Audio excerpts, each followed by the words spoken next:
നമസ്കാരം, JB ജംഗ്ഷനിലേക്ക് സ്വാഗതം. മലയാള സിനിമയിൽ ഒട്ടേറെ കഥാപാത്രങ്ങളെ പ്രദാനം ചെയ്ത ജോമോളായിരുന്നു കഴിഞ്ഞ ദിവസം നമ്മുടെ അതിഥി. സിനിമയിൽ നിന്ന് മാറി കുടുംബിനിയായി ഇപ്പോൾ ഒരു വ്യവസായ സംരംഭകയായി ജീവിതം മുന്നോട്ട് പോകുന്നു. ജോമോളുമായിട്ടുള്ള സംഭാഷണം ഈ എപ്പിസോഡിലും തുടരാം.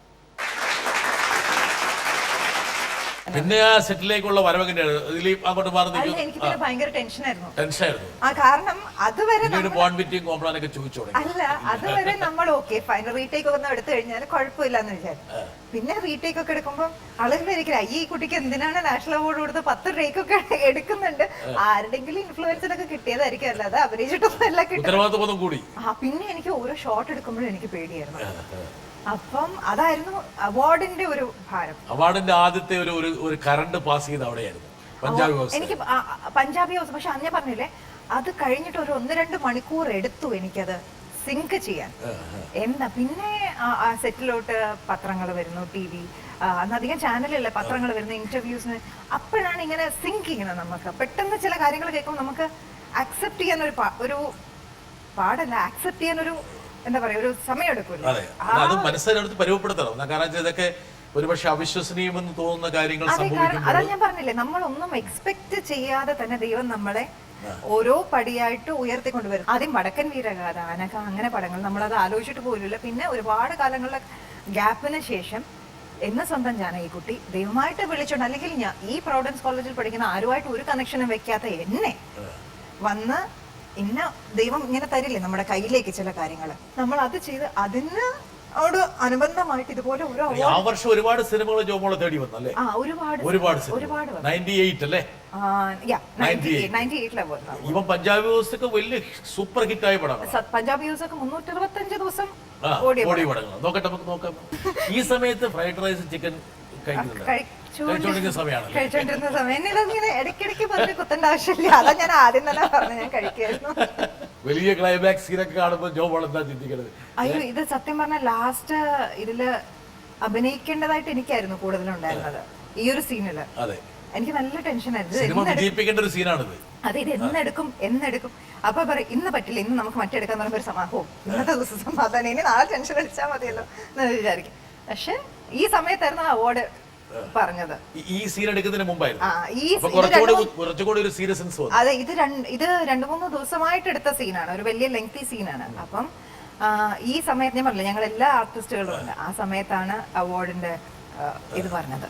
പഞ്ചാബി ഹൗസിന്റെ ഒരു എനിക്ക് ഇപ്പോഴും ആൾക്കാർ കാണുമ്പോൾ ആളുകൾ ഞാൻ ഇപ്പോഴും കാണുമ്പോൾ ഞാൻ ശരിക്കും ഹനീഫിക്കയില്ല, പക്ഷെ എന്നാലും ഈ സിനിമയിലുള്ള ജോമോളിൽ നിന്ന് വീണ്ടും തൂക്കം കുറഞ്ഞോട്ടോ ഇപ്പൊ അല്ലേ? അന്ന് എത്ര കിലോ ഉണ്ടായിരുന്നു? ഒരു 10-60 കിലോ ഉണ്ടാവും. അന്ന് സത്യം പറഞ്ഞാൽ നോക്കിയിട്ടില്ല. അന്ന് നോക്കാറില്ല. ഇന്നിപ്പോ ഇടയ്ക്കിടയ്ക്ക് നോക്കേണ്ട ഒരു പ്രായമല്ല, അന്ന് അങ്ങനെയായിരുന്നു. അന്ന് ടോട്ടലി കെയർ ഫ്രീ ആയിട്ടുള്ള ഒരു ആറ്റിറ്റ്യൂഡ് ആയിരുന്നു. എന്ത് കിട്ടിയാലും ഓക്കെ. ഐസ്ക്രീംസും ഈ വിനീത് പറഞ്ഞ പോലെ ചോക്ലേറ്റും ഒക്കെ, അത് വിനീത് പറഞ്ഞ പോലെ മറ്റേ വാശി പിടിച്ച ചോക്ലേറ്റ് വില പേശുന്ന സമയമായിരുന്നു. അത് വില പേശിയ സമയം സത്യം പറഞ്ഞാൽ ജാനകിക്കുട്ടിയുടെ സമയത്തായിരുന്നു.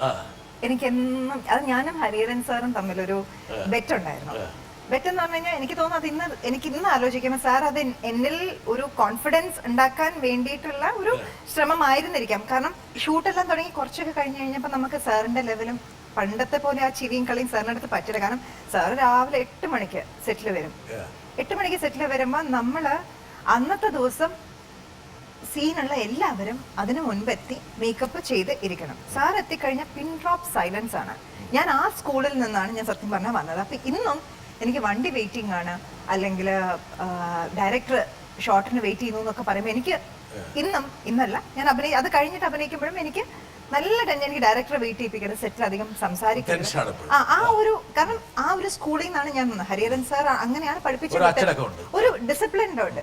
കഴിഞ്ഞു എല്ലാവരുടെ അടുത്തും നന്നായിട്ട് സംസാരിക്കും. എന്റെ പണി കഴിഞ്ഞ് ഞാൻ തിരിച്ച് വീട്ടിൽ പോകും. അങ്ങനെയായിരുന്നു. അല്ലാതെ അങ്ങനെയായിരുന്നു എന്റെ ഒരു അപ്ബ്രിംഗിങ്. സിനിമയുടെ സമയത്തും അങ്ങനെയായിരുന്നു. സാർ എത്തുമ്പോൾ പിൻ ഡ്രോപ്പ് സൈലൻസ് ആയിട്ടിരിക്കും എല്ലാവരും. സാർ ഏത് സീന് സാർ തീരുമാനിക്കും. ഇന്നതൊന്നും സാർ ഫസ്റ്റ് സ്റ്റാർട്ട് ചെയ്യത്തില്ല. സാർ പറയും എനിക്ക് ഈ സീൻ എടുത്താൽ മതി, ആ സീനിന്റെ ആളുകൾ റെഡി ആയിട്ടിരിക്കണം. അങ്ങനെ ഇരുന്നൊരു സമയത്ത് സാറിന് മനസ്സിലായി എനിക്ക് മനസ്സിലൊരു എൻ്റെ ഉള്ളിൽ നിന്ന് വരാൻ ഒരു ഒരു എന്തോ സംതിങ് ഇസ് ബ്ലോക്കിംഗ് മീ, ഒരു തടസ്സമുണ്ട്. അതിപ്പോ സാറിനോടുള്ള സാറിന്റെ ആറ്റിറ്റ്യൂഡ് ഇപ്പോഴാണല്ലോ എനിക്ക് ശരിക്കും മനസ്സിലാവുന്നത്. അതുകൊണ്ടാണോ എന്താണെന്ന് എനിക്കറിയില്ല. അപ്പൊ സാർ പറഞ്ഞു നമുക്കൊരു ബെറ്റ് വെക്കാം. കുട്ടി ഇപ്പൊ എന്താ പറയാ, തെറ്റ് ചെയ്താൽ തെറ്റ് ചെയ്തു എന്ന് അഡ്മിറ്റ് ചെയ്യാം. തെറ്റ് ചെയ്തില്ലെങ്കിൽ ആര് പറഞ്ഞാലും എന്തിനാ വെറുതെ ടെൻഷൻ അടിക്കുന്നത്? അപ്പം അങ്ങനെ ഇപ്പൊ എന്തെങ്കിലും ഒരു കാര്യത്തിൽ ഇപ്പൊ എന്തെങ്കിലും ഒരു കാര്യം കയ്യിൽ നിന്ന് താഴെ പോയി, നമ്മൾ അറിയാതെ താഴെ പോയതാ. ഇപ്പൊ എന്റെ മുന്നിൽ നിന്ന് കയ്യിൽ നിന്ന് താഴെ പോയി കഴിഞ്ഞാൽ അതിന് പേടിക്കേണ്ട ആവശ്യമില്ല, അറിയാതെ താഴെ പോയി. അപ്പം ഞാൻ ചോദിക്കും എന്താ കുട്ടി താഴെ പോയത്? സാർ അറിയാതെ താഴെ പോയതാണ് എന്റെ കയ്യിൽ നിന്ന്. അങ്ങനെ പറയും. എന്റെ മുൻപിൽ പേടിച്ച് വരേണ്ട കാണിച്ചു കഴിഞ്ഞാൽ എനിക്ക് ഡയറി മിൽക്ക് തരണം, 10 ഡയറി മിൽക്ക് എനിക്ക് തരണം. അല്ലാതെ അത് മുഖത്ത് നോക്കി, ഒരു തെറ്റുമില്ല, മുഖത്ത് നോക്കി കാര്യങ്ങൾ പറയുകയാണെങ്കിൽ ഞാൻ ഡയറി മിൽക്ക് തരും. അങ്ങനെയായിരുന്നു. അപ്പം ഇത് സാറും ഞാനും തമ്മിലുള്ളൊരു അണ്ടർസ്റ്റാൻഡിങ് ആയിരുന്നു. കോൺഫിഡന്റ് ആയിട്ട് സംസാരിക്കുക, മുഖത്തോട് മുഖം നോക്കി കോൺഫിഡന്റ് ആയിട്ട് സംസാരിക്കുക. തെറ്റ് ചെയ്യുന്നവർ മുഖത്ത് നോക്കി സംസാരിക്കാൻ, കുറ്റബോധമുള്ളവർക്ക് മുഖത്ത് നോക്കി സംസാരിക്കാൻ പറ്റില്ല, അല്ലാത്തവർക്ക് മുഖത്ത് നോക്കി സംസാരിക്കാം. അപ്പം അങ്ങനെയായിരുന്നു. അപ്പൊ ഇത് ഞാനും സാറും തമ്മിലുള്ള അണ്ടർസ്റ്റാൻഡിങ് ആയിരുന്നു. പക്ഷെ സെറ്റിൽ ആർക്കും ഇത് അറിയത്തില്ല. അപ്പൊ അവര് വരുമ്പം സാറ് വരുന്നു, ഇരിക്കും എന്ന് പറയുമ്പോൾ ബാക്കി എല്ലാ ആളുകളും ഇല്ല സാർ നിന്നോളാം എന്ന്. സാർ എന്നോട് ഇരിക്കുന്നു പറയുമ്പോൾ ഞാൻ സൈഡിൽ ഇരിക്കുന്നു, ഇരിക്കും എന്ന് പറയുമ്പോൾ ഞാൻ ഇരിക്കും. അപ്പൊ ആളുകൾ നോക്കിയപ്പോ ഈ കോളേജിൽ പഠിക്കുന്ന ഈ കൊച്ചെന്ത് സാറിന്റെ അടുത്ത് ഇരിക്കുന്നുണ്ട്, സാർ എഴുന്നേക്കാൻ പറയുമ്പോൾ എഴുന്നേക്കുന്നുണ്ട്, സാറിനോട് നല്ല മുഖത്ത് നോക്കി സംസാരിക്കുന്നുണ്ട്, എന്തോ പ്രശ്നമുണ്ടെന്ന് അവർക്ക് മനസ്സിലായി. അപ്പൊ ഞാൻ അങ്ങനെ സംസാരിക്കുമ്പോൾ എൻഡ് ഓഫ് ദ ഡേ എനിക്ക് 10 ചോക്ലേറ്റ് സാർ തരും. എന്തെങ്കിലും രീതിയിൽ അത് ഞാൻ ഫോൾട്ടർ ചെയ്ത് കഴിഞ്ഞാൽ തിരിച്ചു സാർ, പക്ഷെ തിരിച്ചങ്ങോട്ട് കൊടുക്കുന്നത് വളരെ കുറവായി തുടങ്ങി. സാറിന് ഇങ്ങോട്ട് വാങ്ങിച്ചു തരേണ്ട ഒരവസ്ഥ വന്നു. അങ്ങനെ ഞാൻ എന്ത് ചെയ്യുന്ന പറഞ്ഞാൽ ഷൂട്ടിന്റെ സമയത്ത് ലാസ്റ്റ് സീനിന്റെ ഡ്രസ്സ് ഞാൻ ഇട്ടുകൊണ്ട് വീട്ടിൽ പോകും. പിറ്റേ ദിവസം വരുമ്പോൾ അത് ഞാൻ കൊണ്ടുവരും. അങ്ങനെയായിരുന്നു ഒരു സംഭവം. അപ്പൊ ഇവിടെ ഒരു സോങ്, ഇപ്പൊ ഈ കാണിച്ച സോങ് പകുതി കാലിക്കറ്റിലും പകുതി കക്കയം എന്ന് പറഞ്ഞൊരു ഡാം അവിടെയായിരുന്നു ഷൂട്ട് ചെയ്തത്. അപ്പം ഇതുപോലെ ഒരു ദിവസം പകുതി ഷൂട്ട് ചെയ്ത് അന്ന് വീട്ടിൽ വെച്ചു. പിന്നെ അത് കഴിഞ്ഞ് പിറ്റേ ദിവസം ഏർലി മോർണിംഗ് പോവാണ് എല്ലാവരും. 4 മണിക്ക് 3 മണിക്ക് എന്തോ എഴുന്നേറ്റ് പോവാ. സൺറൈസിന്റെ എടുക്കാറുണ്ട് അവിടെ വെച്ചിട്ട്. അവിടെ ചെന്ന് ഞാൻ മേക്കപ്പ് എല്ലാം ഇട്ട് കഴിഞ്ഞപ്പോൾ കോസ്റ്റ്യൂമർ നടരാജന പറഞ്ഞു, അമ്മ കോസ്റ്റ്യൂം എങ്ക അമ്മ എന്ന് വെച്ചു. അപ്പോഴാ ഞാൻ ആലോചിച്ച കോസ്റ്റ്യൂം ഞാൻ വീട്ടിൽ നിന്ന് എടുക്കാൻ മറന്നുപോയി. പകുതി സോങ് ഷൂട്ട് ചെയ്ത് വെച്ചിട്ട് ബാക്കി ഇവിടെ വന്നിട്ട് ഷൂട്ട് ചെയ്യാൻ വേണ്ടി എന്റെ മുട്ടുകാലടിച്ചു. അപ്പം കോസ്റ്റ്യൂമർക്കും ടെൻഷൻ, കാരണം സാറിന് അറിയത്തില്ല, സാറിന് അറിയോ ഇല്ല, എന്നാലും സാറിനോട് പറഞ്ഞിട്ടില്ല ഈ കുട്ടി കോസ്റ്റ്യൂം പോയി. സാറിന് കോസ്റ്റ്യൂമറിന്റെ റെസ്പോൺസിബിലിറ്റിയാണ് കോസ്റ്റ്യൂം വാങ്ങിച്ചു വെക്കുക. അസിസ്റ്റന്റ് ഡയറക്ടറിന്റെ റെസ്പോൺസിബിലിറ്റിയാണ് കണ്ടിന്യൂറ്റി നോക്കുക, അത് റെഡി ആണെന്നുള്ളത് നോക്കുക.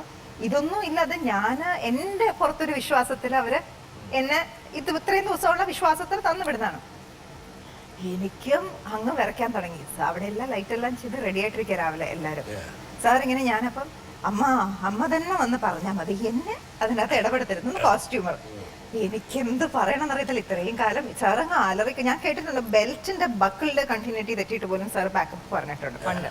അപ്പൊ ഇതെല്ലാം എന്നോട് പണ്ട് പറഞ്ഞിട്ട് എന്റെ മനസ്സിലുണ്ട്. അങ്ങനെ ഞാൻ അതിനോട് സാമ്യമായിട്ടുള്ള ഒരു കോസ്റ്റ്യൂം ഇട്ടിട്ട് ഞാൻ പതുക്കെ ഇറങ്ങി, മുറിയിൽ നിന്ന് ഇറങ്ങി, ഡ്രസ്സിംഗ് റൂമിൽ നിന്ന് ഇറങ്ങി. ഞാൻ നോക്കിയപ്പോൾ സാർ കാലിന് പുറത്ത് കാലൊക്കെ വെച്ച്, സാറിനൊരു ഇരിപ്പുണ്ട്, കാലിന് പുറത്ത് ഇങ്ങനെ കാലൊക്കെ വെച്ചിട്ട് ഇങ്ങനെ കാലിങ്ങനെ ആട്ടും, ഇങ്ങനെ കാലാട്ടി വെച്ചിട്ട് സാർ പെന്നെ വെച്ചിട്ട് ഇങ്ങനെ നോക്കുക, എന്തോ സാർ പ്ലാൻ ചെയ്യാം സീൻ. അപ്പൊ എനിക്ക് ഇങ്ങനെ അടുക്കും തോറും ടിപ് ടിപ് ടിപ് ടിപ് എന്റെ എല്ലാവരും സൈലന്റാണ്. എന്റെ ഹാർട്ട് ബീറ്റ് ശരിക്കും കേൾക്കാം. അയ്യോ സത്യം, ജീവിതത്തില് ആ പടത്തിൽ ഞാൻ ആലോചിച്ചു, ഇത്രയും ദിവസം ഞാൻ കാണിച്ച അഹങ്കാരത്തിന് ദൈവം എനിക്ക് തിരിച്ചു തരാൻ പോകുന്നൊരു ദിവസമാണ്. അപ്പൊ ഞാൻ സാറിന്റെ അടുത്ത് നിന്നു. അപ്പൊ സാർ എപ്പോഴും പറഞ്ഞിട്ടുണ്ട്, സ്വന്തം അറിഞ്ഞുകൊണ്ട് തെറ്റ് ചെയ്തിട്ടില്ലെങ്കിൽ കുഴപ്പമില്ല എന്ന് പറഞ്ഞത് എന്റെ മനസ്സിലുണ്ട്. സാർ ഇങ്ങനെ നിൽക്കാം. സാർ പറഞ്ഞു, റെഡിയല്ലേ കുട്ടി എന്ന് ചോദിച്ചു. അപ്പൊ ഞാൻ പറഞ്ഞു, എനിക്ക് കണ്ണെന്ന് വെള്ളം വരുന്നുണ്ട്, പക്ഷെ കാണിക്കാൻ പാടില്ല. ഞാൻ പറഞ്ഞു, സാർ കോസ്റ്റ്യൂം എന്ത് പറ്റി? അപ്പൊ സാർ ഇങ്ങനെ നടരാജൻ എന്ത് പറ്റി നടരാജ കോസ്റ്റ്യൂം? അമ്മ കോസ്റ്റ്യൂം മറന്നുപോയി. കോസ്റ്റ്യൂം മറന്നുപോയോ? നിങ്ങളുടെ റെസ്പോൺസിബിലിറ്റി അല്ലേ അത് എടുത്തു വെക്കേണ്ടത് അതൊക്കെ ചോദിച്ചിട്ട് സാർ അങ്ങനെ പറയുന്നുണ്ട്. അസിസ്റ്റന്റ് ഡയറക്ടറിനും നടരാജനും കിട്ടി, ഇനി അടുത്ത് ഞാൻ. അപ്പൊ ഞാനിങ്ങനെ എല്ലാം വാങ്ങാൻ റെഡി ആയിട്ടിരിക്കുമ്പോൾ സാർ എന്നോട് ചോദിച്ചു, എന്ത് പറ്റി കോസ്റ്റ്യൂം മറന്നുപോയതാ? അപ്പൊ ഇങ്ങനെ ഞാൻ പറഞ്ഞു, സാർ അത് എന്നുമുള്ള ശീലമാണ്, ഞാൻ കോസ്റ്റ്യൂം ഇട്ടിട്ട് പോയിട്ട് തിരിച്ച് കയ്യിൽ കോസ്റ്റ്യൂം പിറ്റേ ദിവസം വരുമ്പോൾ കൊണ്ടുവന്ന് ഞാൻ മറന്നുപോയോ? ഞാൻ പറഞ്ഞു, മറന്നുപോയി സാർ, അല്ലാതെ ഞാൻ അറിഞ്ഞുകൊണ്ട് ചെയ്തതല്ല. വെളുപ്പിന് എഴുന്നേറ്റ് വരുന്ന ഉറക്കത്തിന്റെ ക്ഷീണം കൊണ്ട്, ലേറ്റായിട്ട് കിടന്ന് ഉറക്കത്തിന്റെ ക്ഷീണം കൊണ്ട് മറന്നുപോയി. ഞാൻ വെച്ചു, എന്റെ ദൈവമേ പാക്കപ്പ് പറയും, പ്രൊഡ്യൂസർ എന്നെ ചീത്ത വിളിക്കും, എല്ലാം ഇങ്ങനെ. അപ്പൊ സാർ വേണം, ഓക്കെ, അപ്പൊ എടുത്ത ഭാഗം മുഴുവൻ മാറ്റും, നമുക്ക് പുതിയതായിട്ട് പാട്ട് തുടങ്ങാം. അപ്പൊ ഞാൻ ആലോചിച്ചു അത്രയും സാർ എടുത്ത പോർഷൻ കാലിക്കറ്റിൽ നിന്ന് എടുത്ത പോർഷൻ സാർ വേണ്ടെന്ന് വെച്ചു. പുതിയതായിട്ട് നമ്മളൊരു വസ്ത്രം കൊണ്ടുവരാത്തതിന്റെ പേരിൽ ആ എടുത്ത കുറച്ച് പോർഷൻസ് സാർ അങ്ങ് വേണ്ടാന്ന് വെച്ചു. അപ്പൊ ഞാൻ അന്ന് എനിക്ക് ചോദിച്ചില്ല. അന്ന് ഞാൻ പിന്നെ ഇനി എന്തെങ്കിലും ചോദിക്കാൻ ഞാൻ എപ്പോ ഇനി കേട്ടു എന്നുള്ള ഇതാണ്. ഞാൻ ഒന്നും ചോദിച്ചില്ല. ഞാൻ ഡ്രസ്സ് മാറി വന്നു. ഞാൻ ഈ ഇടയ്ക്ക് ഞാൻ സാറിന്റെ അടുത്ത് ചോദിച്ചു. ഞാൻ വെച്ചു സാറ് അന്ന് ഓർമ്മയുണ്ടോ സാർ എടുത്ത പോർഷൻ സാറ് വേണ്ടാന്ന് വെച്ചിട്ട്. അപ്പം സാർ എന്തുകൊണ്ട് അതന്ന് എന്നെ വഴക്ക് പറഞ്ഞപ്പം നമ്മള് ഒരു കാര്യം I was teaching you confident ആയിട്ട് കാര്യം പറയാം. കുട്ടി കോൺഫിഡന്റ് ആയിട്ട് കാര്യം പറഞ്ഞപ്പോ എനിക്ക് മനസ്സിലായി അത് അറിഞ്ഞുകൊണ്ട് ചെയ്തതല്ല, അറിയാതെ പറ്റിയതാണ്. അപ്പം the next best option was to എന്ത് ചെയ്യാൻ പറ്റും, ഇനി എല്ലാവരും ബാക്കപ്പ് പറഞ്ഞു പോയി കഴിഞ്ഞാൽ പ്രൊഡ്യൂസർക്ക് ഒരുപാട് നഷ്ടം. അതിലും ഭേദം എടുത്ത പോർഷൻ ഓക്കെ വേണ്ടെന്ന് വെച്ച് വീണ്ടും റീഷൂട്ട് ചെയ്യാം എന്നങ്ങ് വിചാരിച്ചങ്ങ് റീഷൂട്ട് ചെയ്തു. ജീവിതത്തിൽ പല പാഠങ്ങളും ഈ സിനിമ ലൊക്കേഷനിൽ ഒരുപാട് അത് എസ്പെഷ്യലി ഹരിഹരൻ സാറിന്റെ അടുത്ത് ഒരുപാട് പഠിച്ചു. ഒരുപക്ഷെ ആ പ്രായത്തിൽ പഠിക്കേണ്ടതിനേക്കാൾ കൂടുതൽ അറിവും ഒരുപാട് ഡിസിപ്ലിൻ പഠിച്ചു. ടൈമിന് എത്തണം, ടൈമിന് റെഡി ആവണം, ഒച്ചയും ബഹളവും പാടില്ല. ഇന്റർവൽ ടൈമിനാണെങ്കിൽ ബ്രേക്കിന്റെ സമയത്താണെങ്കിലും കഴിച്ച് നമ്മൾ നമ്മുടെ കാര്യങ്ങൾ നോക്കും. എല്ലാവരുമായിട്ട് ഞങ്ങൾ വർത്താനം പറയും, സാറുമായിട്ട് ഇരുന്ന് കളിക്കും. ഒരു സ്വയം പര്യാപ്തത വന്നു ജീവിതത്തിൽ അല്ലേ? അതായത് സാധാരണ ഇതിൽ പാറി പാറി നടക്കേണ്ട ഒരു സമയത്ത് എനിക്ക് തോന്നുന്നു പക്വതയായി കുറച്ചുകൂടി. പണ്ടും വളർന്നു വരുന്ന സമയത്ത് ഞാൻ അങ്ങനെ മൂത്ത കുട്ടി ആയതുകൊണ്ടായിരിക്കാം അങ്ങനെ ഒരു മെച്ചുവേർഡ് ആയിരുന്നു എന്ന് തോന്നുന്നു. അങ്ങനെയൊക്കെ അഹങ്കരിച്ചോളൂ പെട്ടെ കൊണ്ട്. ഇതൊക്കെ കോളേജിലും പരിസരത്തൊക്കെ പറ്റിയോ ഈ രീതിയിലുള്ള ഒരു? ഇല്ല, ഞങ്ങള് വിമൻസ് കോളേജ് ആയിരുന്നു. ഒരു അവസരം കിട്ടിയിട്ടില്ല. അവസരം കിട്ടിയിട്ടില്ല. അതിന്റെ മിസ്സിംഗ് ഇപ്പോഴും ഉണ്ട്. അതെനിക്ക് അറിയില്ല കേട്ടോ സത്യം പറയാം. കാരണം അങ്ങനത്തെ ഒരു എക്സ്പീരിയൻസ് ഇല്ലാത്തത് കൊണ്ട്. ഈ സിനിമയൊക്കെ ഇറങ്ങിയ ശേഷം ജോമോളെ ഒരുപാട് പേര് അന്നത്തെ കാലത്ത് പിന്നെ ഫോണൊന്നും ആയി വരുന്നേ ഉള്ളൂ അല്ലേ? ഈ സമയത്തൊക്കെ ഉണ്ടായിരുന്നു ഫോൺ. ഈ സമയത്തുണ്ടായിരുന്നു ആൾക്കാർ SMS കോളൊക്കെ വിളിച്ചു തുടങ്ങി. ഇല്ല എനിക്ക് അങ്ങനത്തെ അന്ന് മൊബൈൽ ഫോണിന്റെ നമ്പർ അധികം ആർക്കും അറിയണ്ടായിരുന്നില്ല. വീട്ടിലേക്ക് വിളിക്കാറുണ്ടായിരുന്നു. പിന്നെ ഞാൻ അങ്ങനെ അറ്റൻഡ് ചെയ്യാറില്ല. അച്ഛൻ ഡാഡി അല്ലെങ്കിൽ അച്ഛൻ ഒരു എന്താ പറയുക വീട്ടിലെ ഏറ്റവും പ്രധാനപ്പെട്ട ഒരു സ്വാധീനമായിരുന്നു. അതെ, അച്ഛൻ അല്ലെങ്കിൽ ബ്രദർ അവരാരെങ്കിലും ആയിരിക്കും അറ്റൻഡ് ചെയ്യാം. പിന്നെ ചില കോളുകൾ ചിലപ്പോ അവര് പറയും ഒരുപാട് പ്രാവശ്യമായിട്ട് വിളിക്കണമെന്നൊക്കെ പറയുമ്പോ നമ്മൾ ഉണ്ടെങ്കിൽ അറ്റൻഡ് ചെയ്യും. ചിലര് പിന്നെ അല്ല അൺവാണ്ടഡ് ടൈമിലൊക്കെ വിളിക്കാറുണ്ട്. അപ്പൊ അങ്ങനെയുള്ളതൊന്നും അറ്റൻഡ് ചെയ്യാറില്ല.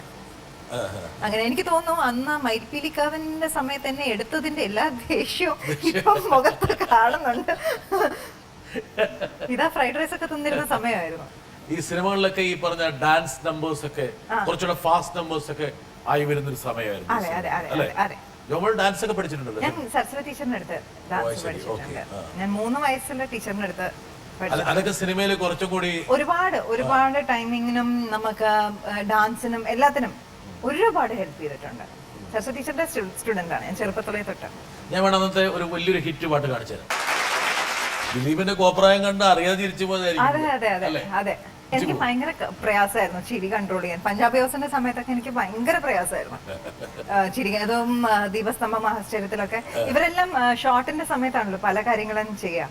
എനിക്ക് പ്രിപ്പയർഡ് ആയിരുന്നിട്ട് പോലും എനിക്ക് ചിരി കൺട്രോൾ ചെയ്യാൻ പറ്റാത്ത അവസ്ഥയാണ്. അപ്പൊ പിന്നെ പ്രിപ്പയർഡ് അല്ലാത്ത സമയത്ത് ഒരുപാട് പ്രയാസപ്പെട്ടു ഇവരുടെയൊക്കെ കൂടെ. ദിലീപന്റെ സ്പെഷ്യലി കൂടെ ചെയ്യുമ്പോൾ ചിരി കൊണ്ട് എനിക്ക് ചീത്ത വഴക്ക് കേട്ടിട്ടുമുണ്ട് ഡയറക്ടേഴ്സിന്റെ കയ്യിൽ നിന്ന്. കാരണം ഷോട്ട് നന്നായിട്ട് വരുമ്പോഴായിരിക്കും ഞാൻ ചിരിച്ചു കുളമാക്കുന്നത്. ഇതിനിടയിലൊക്കെ പഠനം എങ്ങനെ പോയി ജോമോളെ? പഠനം ഇതിന്റെ ഇടയിൽ തിരിച്ച് വീട്ടിലോട്ട് ചെല്ലുമ്പോ അയ്യോ പരീക്ഷയാണല്ലോ, ഇനി എത്ര പഠിക്കാനുണ്ട്. മാത്സ് പിന്നെ ഞാൻ ലാസ്റ്റ് ഞാൻ എക്സാം എഴുതിയില്ല മാത്സ്. എനിക്ക് പ്രാക്ടിക്കൽസും റെക്കോർഡ് ബുക്കിനൊക്കെ എനിക്ക് പിന്നെ ഒരു എക്സ്റ്റൻഷൻസ് തന്നു. അപ്പൊ പക്ഷെ ഞാൻ അതെല്ലാം കംപ്ലീറ്റ് ചെയ്ത് കൊടുത്തിട്ടുണ്ട്. സമയത്തിന് എഴുതി കൊടുത്തു. അങ്ങനെ പാസ്സായി. അയ്യോ പാസ്സായി. നമ്മൾ സർട്ടിഫിക്കറ്റ് പരിശോധിക്കേണ്ട കാര്യമില്ലല്ലോ. കോളേജിൽ പോയി ചോദിക്കാം. അതുകൊണ്ടാണ് നേരെ അവിടെ തന്നെ ഡിഗ്രിക്ക് ചേർന്നത്. അല്ലെങ്കിൽ അവരെടുക്കത്തില്ല. അതെ, അപ്പൊ അല്ലെങ്കിൽ എടുക്കില്ല. നേരെ അവിടെ തന്നെ ഡിഗ്രിക്ക് ചേർന്നു. പിന്നെ പക്ഷെ ഡിഗ്രി ചേർന്നപ്പോ ഞാൻ ഒരു ഗുണം ചെയ്തു. ഞാൻ സയൻസിലോട്ടൊന്നും പോയില്ല. ഞാൻ ലിറ്ററേച്ചർ എടുത്ത് മാറി. അപ്പൊ പിന്നെ സമയം ആ ഒരു ദുരന്തം മനസ്സിലായി. അതും സയൻസും അഡീഷണൽ മാത്സും കൂടെ ഉള്ള ദുരന്തം എനിക്ക് മനസ്സിലായി. ചേർന്ന് പോയില്ല, പിന്നെ നമുക്ക് മാറാൻ പറ്റത്തില്ല. സിനിമകൾ വീണ്ടും വന്നുകൊണ്ടിരിക്കുന്നു. ജോമോളെ ഇങ്ങനെ വിടാതെ മലയാള സിനിമയിലെ ഒരു അവിഭാജ്യ ഘടകം പോലെ ജോമോള് ഒരുപാട് സിനിമകൾ ഇതാ വരുന്നു. ഇതൊക്കെ കോളേജിൽ പഠിച്ചുകൊണ്ടിരിക്കുന്ന സമയത്തല്ലേ?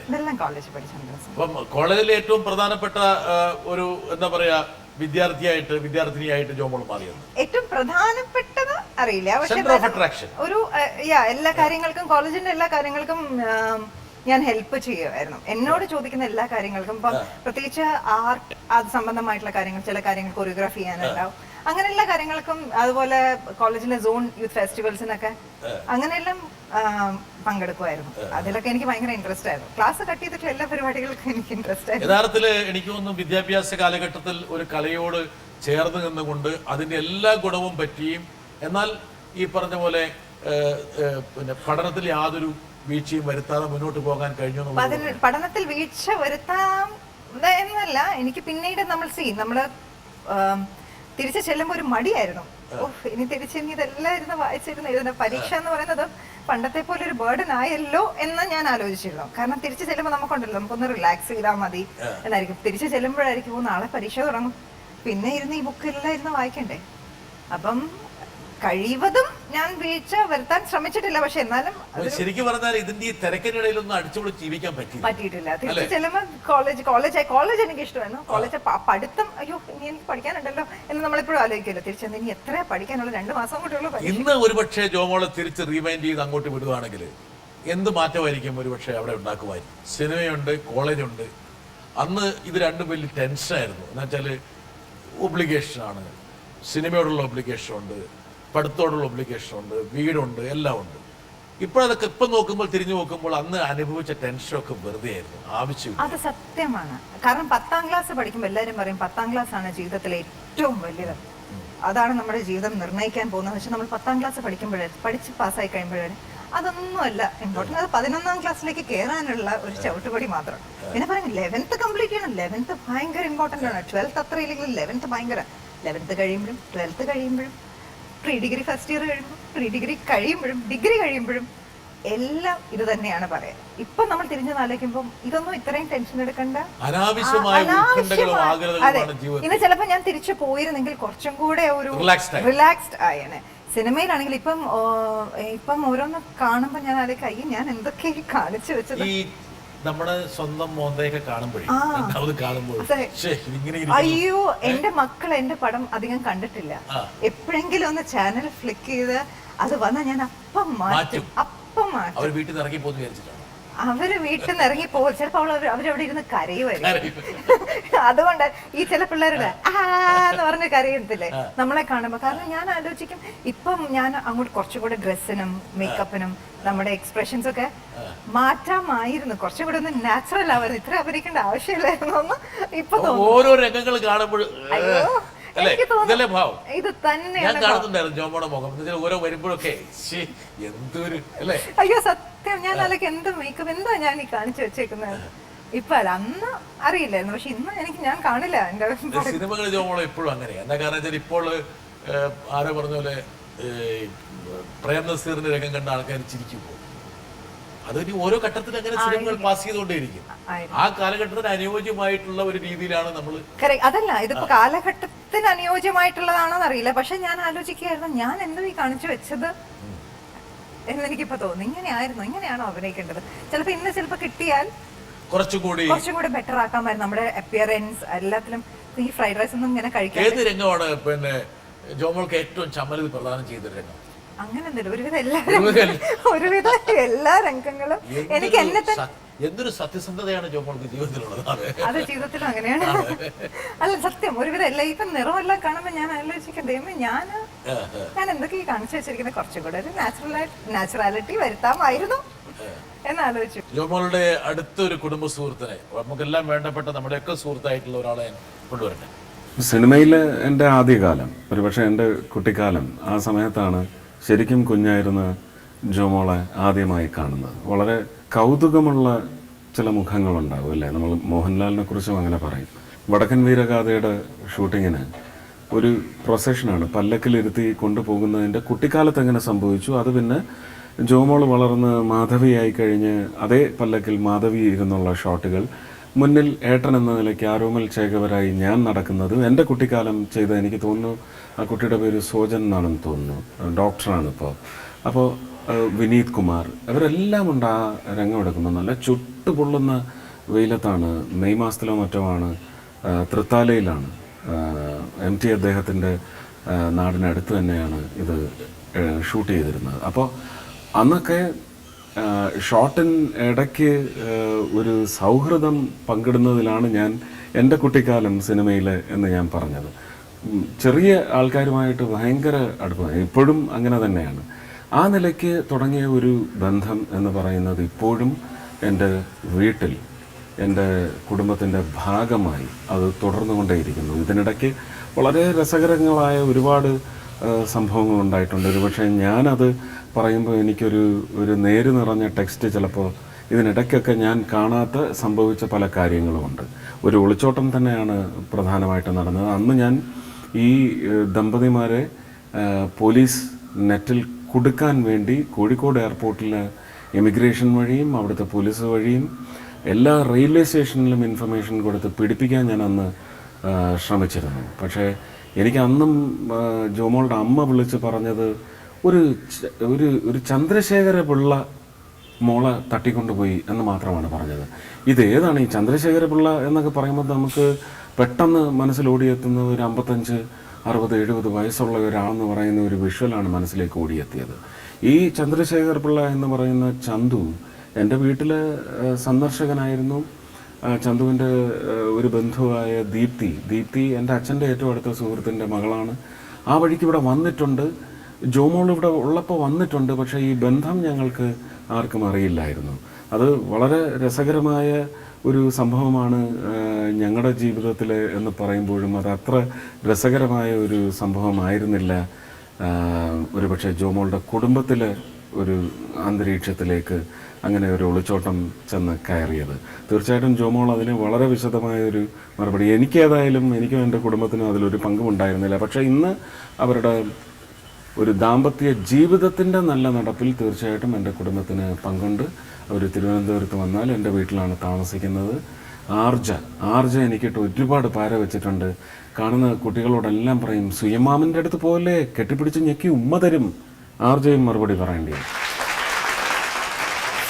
ഞാൻ ഇതിലേക്കൊന്നും പ്രവേശിക്കണ്ടെന്ന് വിചാരിച്ചതാണ്. എന്റെ സുഹൃത്ത് സുരേഷ് ഗോപി. ഇനിയിപ്പോ സുരേഷ് ഗോപി എന്നോട് പടങ്ങും. സുരേഷ് ഗോപി ഉറപ്പായിട്ട് എന്നോട് പടങ്ങാൻ ഒരു കാരണം തേടി കിടക്കാണ് സുരേഷ് ഗോപി. അത് സുരേഷ് ഏട്ടൻ പറഞ്ഞതുപോലെ. സുരേഷ് ഏട്ടൻ എന്താ പറഞ്ഞത്? ഞാനിപ്പോ എനിക്ക് സുരേഷ് ഏട്ടൻ എന്ന് പറഞ്ഞു കഴിഞ്ഞാൽ ബാക്കിയുള്ളവര് കാണുന്ന പോലെ സിനിമ ആക്ടർ എനിക്കിപ്പോഴും അതോ MP എനിക്കിപ്പോഴും അങ്ങനെ കാണാൻ പറ്റില്ല. എനിക്ക് സുരേഷ് ഏട്ടൻ്റെ അടുത്ത് ഒരുപാട് പേർക്ക് പല കാര്യങ്ങളും പറയാൻ പേടിയാണ്. സുരേഷ് ഏട്ടൻ്റെ അടുത്ത് എനിക്ക് ഇപ്പോഴും ഒരു പേടിയുമില്ല. സുരേഷ് ഏട്ടൻ്റെ അടുത്ത് മുഖത്ത് നോക്കി ഞാൻ കാര്യങ്ങൾ പറയും, സുരേഷ് ഏട്ടൻ അതുപോലെ തിരിച്ചു പറയും എല്ലാം. അങ്ങനെ ആ ഒരു എന്റെ മൂത്ത ചേട്ടൻ എന്നുള്ള ആ ഒരു സ്ഥാനം ഗാർഡിയനാണ്. തെറ്റ് കണ്ടാൽ എന്നെ വഴക്ക് പറയും. തിരിച്ച് എനിക്ക് സുരേഷ് ഏട്ടൻ ചെയ്യുന്നത് എന്ത് തെറ്റെന്ന് തോന്നിക്കഴിഞ്ഞാൽ തിരിച്ച് ഞാനും പറയും. തിരുവനന്തപുരത്ത് ചെന്ന സുരേഷിന്റെ വീട്ടിലാണ് താമസിക്കാറ്. ഏത് സമയത്തും എനിക്ക് അങ്ങനെ പെർമിഷൻ ചോദിക്കാൻ ഞങ്ങൾക്ക് അങ്ങനെ അങ്ങനത്തെ ഒരു ഔപചാരികത ഇല്ല. എന്റെ വീട്ടിലേക്ക് കയറി ചെല്ലുന്ന ജോമോളെ എന്റെ അടുത്ത് ജോമോളുടെ അടുത്ത സുഹൃത്ത് പറഞ്ഞു, സാർ ഈ ചോദ്യം ജോമോളോട് ചോദിക്കണം. അതായത് ആധുനിക മലയാളത്തിന്റെ മാതാവാരാണ് എന്ന് ചോദിക്കുമ്പോൾ പല പിള്ളേരും പറയും രഞ്ജിനി ഹരിദാസിനോട്. കേരളത്തിൽ ചാറ്റിങ്ങിന്റെ മാതാവ് ആരാണെന്ന് ചോദിച്ചു കഴിഞ്ഞാൽ പേര് പറയുന്നത് ജോമോളുടെ പേരാ പറയും. ഇന്റർനെറ്റ് അല്ലെ തുടക്കം കുറിച്ച് അതിന് മാതാവെന്ന് പേര് പറയാൻ പറ്റുമോ? ഇന്റർനെറ്റിന്റെ അപാര സാധ്യത ലോകത്തിന് കാഴ്ച വെച്ചത്. ഇവരൊക്കെ നല്ല ഇപ്പോഴാണ് അവർക്കൊരു വഴികാട്ടിയാളാണ് ജോമോൾ. മാർഗദർശി. ചെറിയ ചമ്മൽ വരുന്നല്ലേ?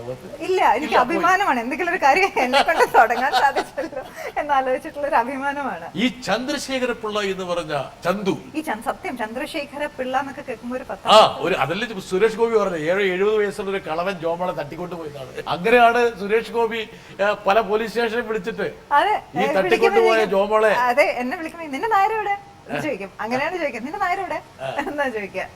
എന്നെ അത്ഭുതപ്പെടുത്തിയൊരു കാര്യം ജോമോളെ, അതായത് ജോമോളന്റെ അയൽവാസിയായിരുന്നു കുറെ കാലം. ഞങ്ങളൊരു അപ്പാർട്ട്മെന്റ് ജീവിച്ച അന്ന് ഞാനിത് ചോദിക്കണം എന്ന് ആഗ്രഹിച്ചു. പക്ഷെ ഞാൻ വിചാരിച്ചു വരട്ടെ, ഒരു സമയമുണ്ട്. അത് ഞാനതാ പറയാൻ ഉദ്ദേശിച്ചത്. നമ്മള് അയൽവാസികളാവുന്നതിന് മുമ്പ് തന്നെ ഞാൻ JB ജംഗ്ഷൻ എന്ന് പറഞ്ഞിട്ടുള്ള ഷോ കണ്ടിട്ടുണ്ട്.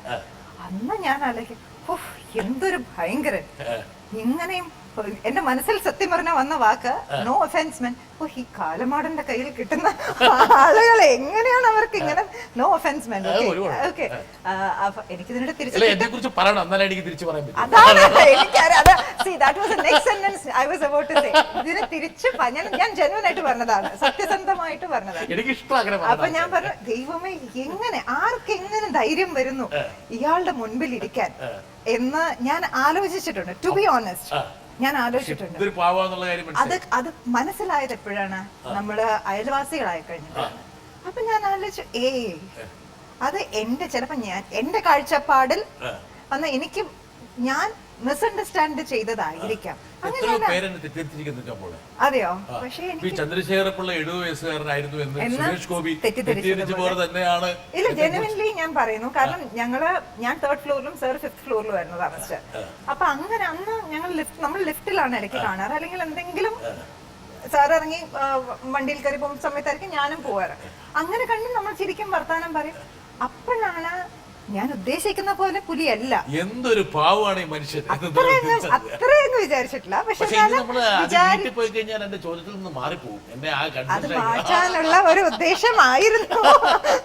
പക്ഷെ ഒരു കാര്യം ഞാൻ നോട്ടീസ് ചെയ്തു, അന്ന് സംസാരിക്കുമ്പോൾ ഇത്രയും ചിരിക്കാറുണ്ടായിരുന്നു, കുറച്ചുകൂടെ ഫോർമൽ ആയിരുന്നു, കണ്ണിൽ ഒരു സീരിയസ്നെസ് ഉണ്ടായിരുന്നു. ഇന്ന് യു മച്ച് മോർ റിലാക്സ്ഡ്.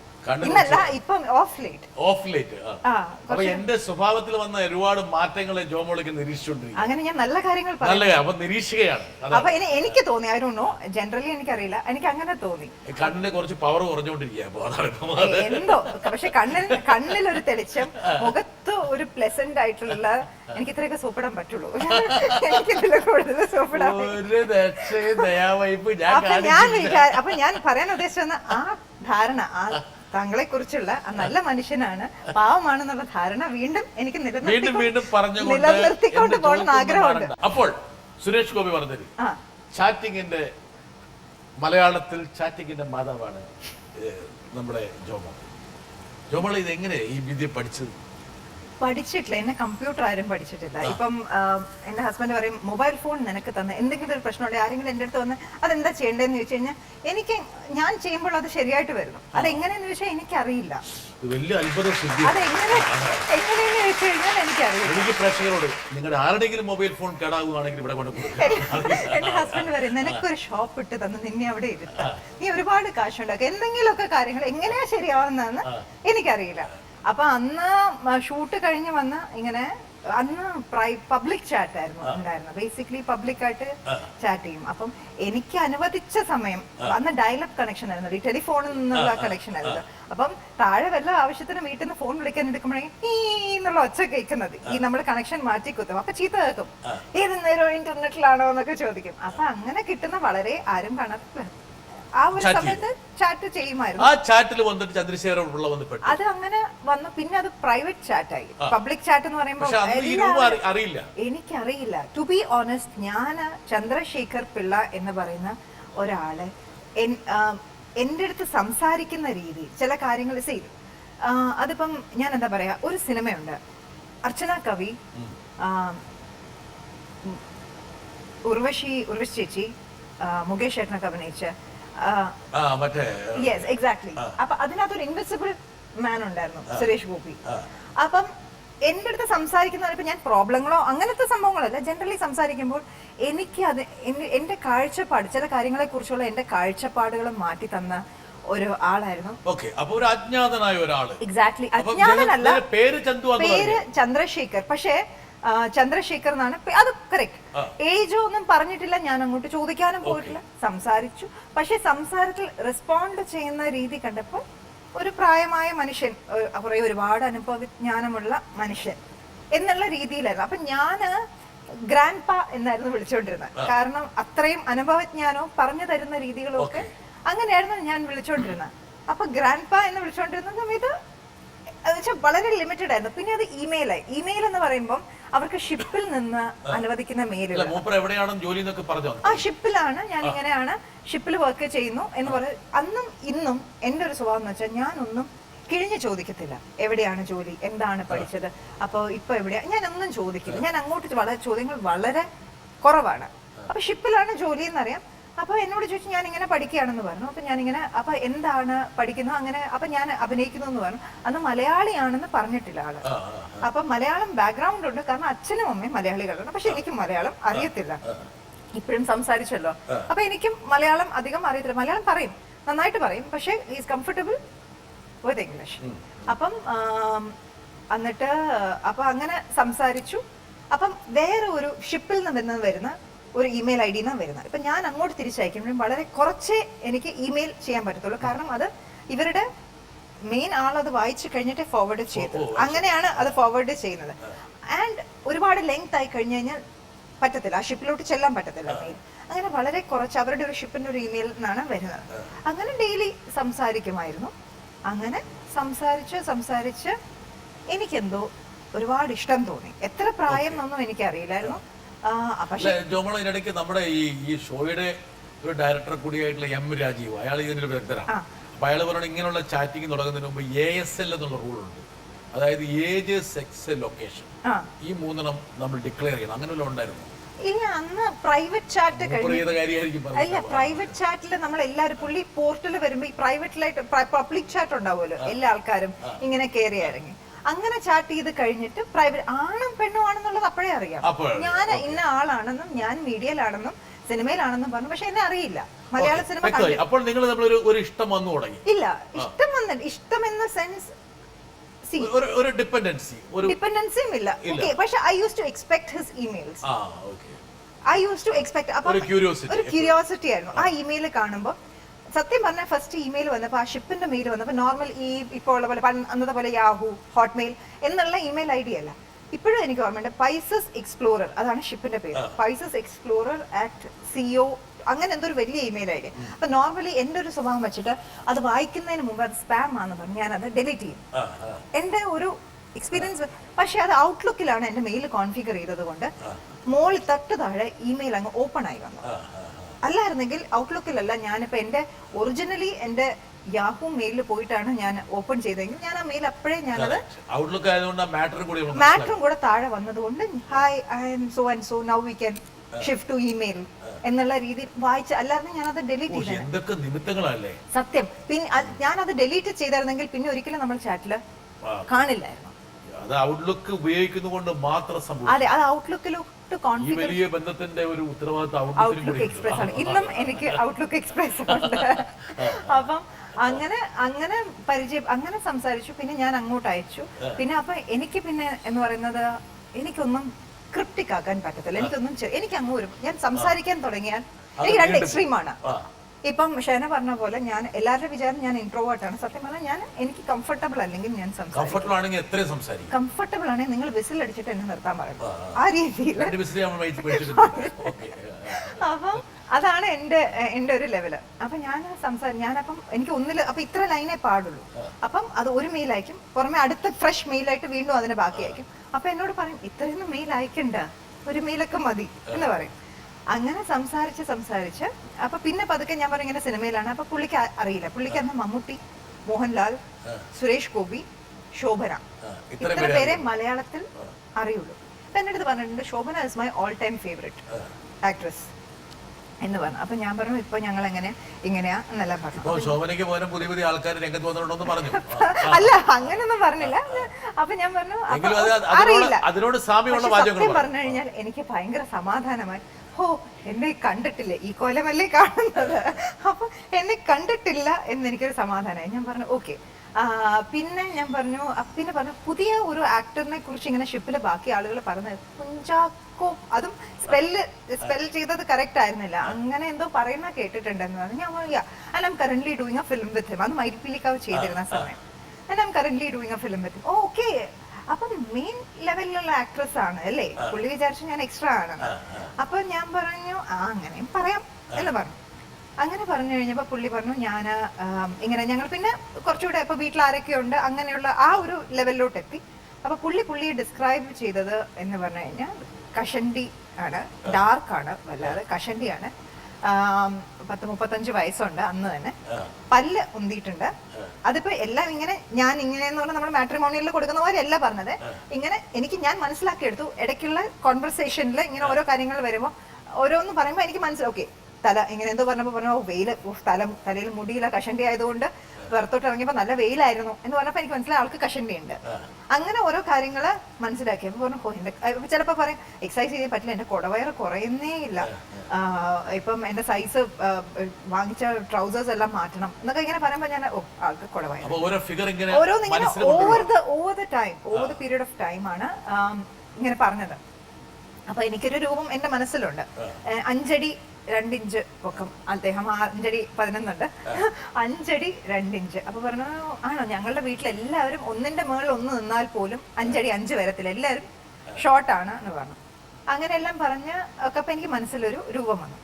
പക്ഷെ പിന്നീടും എനിക്ക് പുള്ളിയുടെ കാഴ്ചപ്പാടുകൾ ഒരുപാട് എന്നെ അട്രാക്ട് ചെയ്തു. പല കാര്യങ്ങളും ഞാൻ നോക്കിക്കാണുന്ന രീതിയിലല്ല പുള്ളി നോക്കിക്കാണുന്നത്. അപ്പോൾ എനിക്കതൊരു എൻ്റെ വളരെ ഒരു നാരോ മൈൻഡഡ് ആയിട്ടുള്ള ഒരു ഔട്ട്ലുക്ക് ആയിരുന്നു എല്ലാ കാര്യങ്ങളോടും അന്ന്. കാരണം നമുക്ക് എക്സ്പോഷർ അധികമില്ല, നമ്മള് അങ്ങനെ ഇൻഡിവിജ്വലിസ്റ്റിക് ആണ്, വെരി നാരോ മൈൻഡഡ് അങ്ങനെയൊക്കെ ആയിരുന്നു. ഞാൻ എൻ്റെ കാര്യം, എനിക്ക് മീ ആൻഡ് മൈസെൽഫ് ബേസിക്കലി അങ്ങനെയായിരുന്നു. അങ്ങനെയല്ല, കുറച്ചും കൂടെ ഓപ്പൺ ആവണം, അങ്ങനെ ഓരോ കാര്യങ്ങൾ. അപ്പൊ എനിക്ക് വളരെ ഇഷ്ടപ്പെട്ട ഒരു കോൺസെപ്റ്റ്. അങ്ങനെ എനിക്ക് ആളോട് ഭയങ്കര ഇഷ്ടം തോന്നിയപ്പോഴും ഇഷ്ടം നമുക്ക് അത് ഇൻവോളണ്ടറി ആയിട്ട് വന്നൊരു കാര്യമാണ്. ഇഷ്ടം നമ്മൾക്ക് കൺട്രോൾ ചെയ്യാൻ പറ്റാത്ത ഒരു കാര്യമാണ്. അങ്ങനെ വന്നു. പിന്നീട് when head ruled over my heart, അപ്പോഴാണ് ഞാൻ ആലോചിച്ചത് ഓക്കെ, സിനിമയിലാണ്, സെലിബ്രിറ്റിയാണ്, ആളുകൾ അത്യാവശ്യം അറിയും. ഇപ്പം ഇഷ്ടമാണ് അല്ലെങ്കിൽ കല്യാണമാണ്. ഇഷ്ടം എന്ന് പറഞ്ഞു കഴിഞ്ഞാൽ ഒരാൾ ഇഷ്ടപ്പെട്ടു എന്ന് പറഞ്ഞാൽ for me it is like then it is marriage. അല്ലാതെ അങ്ങനെ പലരെയും സ്നേഹിച്ച് നടക്കുക എന്നുള്ള ഒരു ആറ്റിറ്റ്യൂഡ് അല്ല. അപ്പൊ ആളുകൾ അറിയും ഓക്കെ, പ്രസന്റബിൾ അല്ലല്ലോ നിന്റെ ഒരു ഇത് വെച്ച് നോക്കുമ്പോൾ he is bold, dark colour. ഞാൻ ജെന്യുവൻ ആയിട്ട് പറയാണ്. അതിപ്പോ എല്ലാവരുടെ മനസ്സിലും ഉള്ളതായിരിക്കും അങ്ങനെ. നമുക്ക് നമ്മുടെ പാർട്ട്ണർ, നമ്മുടെ സ്പൗസ് ഒരു സങ്കല്പമുണ്ട്. ആളുകളുടെ മുൻപിൽ ആളുകൾ അയ്യേ ഇയാളെയാണോ കല്യാണം കഴിച്ചതെന്ന് നമ്മൾ തോന്നും. അല്ലെങ്കിൽ ഒരു ആണാണെങ്കിൽ അയ്യേ അയാൾക്ക് ഈ കുട്ടിയെ കിട്ടിയുള്ളൂ എന്ന് ചോദിക്കും. അങ്ങനെയൊന്നും ഞാൻ അതാ പറഞ്ഞത്, ഒരു നാരോ മൈൻഡഡ് ആയിട്ടുള്ള ഒരു ചിന്താഗതിയായിരുന്നു. അപ്പം ഞാൻ ആലോചിച്ചു അങ്ങനെ ഒരു സംഭവം വരുമ്പോ എനിക്ക് ഇഷ്ടമൊക്കെ മാറിപ്പോവോ, ഒരു പേടി ഉണ്ടായിരുന്നു. ബാക്ക് ഓഫ് ദ മൈൻഡ് ഉണ്ട്. കാരണം വണ്ണമുണ്ട്, കൊടവയറുണ്ട്, കറുത്തതാണ്, പൊക്കമില്ല, എനിക്ക് വലിയ പൊക്കമില്ല, പക്ഷെ പൊക്കമില്ല, പല്ലുന്തിയതാണ്. ഓക്കെ, എനിക്ക് ഒരു കോൺസെപ്റ്റ് ഇംഗ്ലീഷ് നല്ലതാണ്. ഓക്കെ, അതെനിക്ക് മനസ്സിലായി. പിന്നെ കുറച്ചും കൂടെ കുറച്ചല്ല ഒരുപാട് ബ്രോഡർ ആയിട്ടുള്ള ഒരു ഔട്ട്ലുക്കാണ് എല്ലാ കാര്യത്തിലും. അപ്പം ഞാൻ പിന്നീട് എന്ത് വന്നാലും ഇത് തന്നെ എന്ന് പറഞ്ഞു. അങ്ങനെ തീരുമാനിച്ചിട്ട് ഞാനാണ് അങ്ങോട്ട് പറഞ്ഞത്. വയസ്സ് 35 ആണെന്ന് ഞാൻ അങ്ങ് വരുത്തി. എനിക്ക് അങ്ങനെ ഞാൻ പുള്ളിയായിട്ട് പറഞ്ഞിട്ടില്ല. I was 19. ആണ്. അപ്പം എന്നോട് എപ്പോഴും ചന്ത ചോദിക്കുന്നത് നീ ഡെസ്പറേറ്റ് ആയിരുന്നോ എന്നെ ഇഷ്ടപ്പെടാൻ, എന്നുവെച്ചാൽ വേറെ ആരും കിട്ടാത്തത് കൊണ്ടാണോ ഇത്രയും ഒരു. അപ്പൊ ഞാൻ പറഞ്ഞു ഞാൻ ഒരിക്കലും ഡെസ്പറേറ്റ് അല്ല. ഇത് ജോബോൾ ആരോട് ഷെയർ ചെയ്തില്ല, ഇതൊരു വലിയ ലോങ് പ്രോസസ് ആണ്. അതെ ആരോടും ആഗണൈസിംഗ് ആയിരിക്കുമല്ലോ ഭയങ്കരമായിട്ട്. അതെ, ആരോടും ഞാൻ ഷെയർ ചെയ്തില്ല. ഇതെല്ലാം കഴിഞ്ഞിട്ട് ഞാൻ കുറച്ചു കാലം കഴിഞ്ഞപ്പോ എന്റെ ക്ലോസ് ഫ്രണ്ട് ഉണ്ടായിരുന്നു, ബുബു എന്ന് പറഞ്ഞിട്ട് കോളേജില്. അപ്പൊ ഞാൻ ഇങ്ങനെ അവളോട് കാര്യം പറഞ്ഞു. ഞാൻ പറഞ്ഞു ഇങ്ങനെ ഒരാളുണ്ട്. അപ്പൊ അവളോട് ഇങ്ങനെ മാറ്റി പറഞ്ഞപ്പോ അവിടെ ഇങ്ങനെ ഓക്കെ അപ്പൊ ഇതുപോലെ ക്ലാസ് കട്ട് ചെയ്ത് കോർണറിൽ പോയിരുന്നാണ് ഞങ്ങൾ 2 പീരീഡ് ഞാൻ കട്ട് ചെയ്തു. എന്നിട്ടാണ് പോയിരുന്ന ഈ സംഭവം മുഴുവൻ പുള്ളിക്കാരോട് പറയുന്നത്. ഞാൻ പറഞ്ഞു പുള്ളി ഷിപ്പിൽ നിന്ന് നാട്ടിലെത്തിയിട്ടുണ്ട്. I have not seen any of his photo. പക്ഷെ ഇതാണ് എന്റെ സങ്കല്പത്തിൽ പുള്ളി പറഞ്ഞതനുസരിച്ച് എന്റെ മനസ്സിലുള്ള ഒരു രൂപം. And he has not seen my photo also. So ഞാൻ എങ്ങനെ ഇരിക്കുന്നതെന്ന് പുള്ളിക്ക് അറിയില്ല. അപ്പൊ എന്നോട് പറഞ്ഞു പുള്ളിക്ക് വന്ന് എന്നെ കാണണം. അപ്പൊ എന്നോട് അവൾ ചോദിച്ചു നീ ഇത്രയും വലിയൊരു റിസ്ക് ആണ് എടുക്കുന്നത്, അത് നീ അതിന്റെ റെസ്പോൺസിബിലിറ്റി ഫുൾ നീ ഏറ്റെടുക്കുക. കാരണം നീ ഇഷ്ടമാണെന്ന് പറഞ്ഞു. ഇഷ്ടമാണെന്ന് ഞങ്ങൾ പരസ്പരം പറഞ്ഞിട്ട് 2 മാസം കഴിഞ്ഞിട്ടാണ് പുള്ളി കാണാൻ വരുന്നത്. അപ്പൊ അത് ഇത്രയും വലിയ ഒരു നീ ഷുവർ ആണോ? പുള്ളിയുടെ കാര്യം നമുക്കറിയില്ല, പുള്ളി എനിക്ക് അറിയ പോലും ഇല്ല. ഞാൻ പറഞ്ഞു ഞാൻ ഷുവർ ആണ്. എന്നോട് പറഞ്ഞു ഒരു ആവേശത്തിന്റെ പുറത്ത് നീ കയറി ചെയ്യുന്നു. ഞാൻ പറഞ്ഞു അല്ല, ഐ വാസ് 100% ഷുവർ.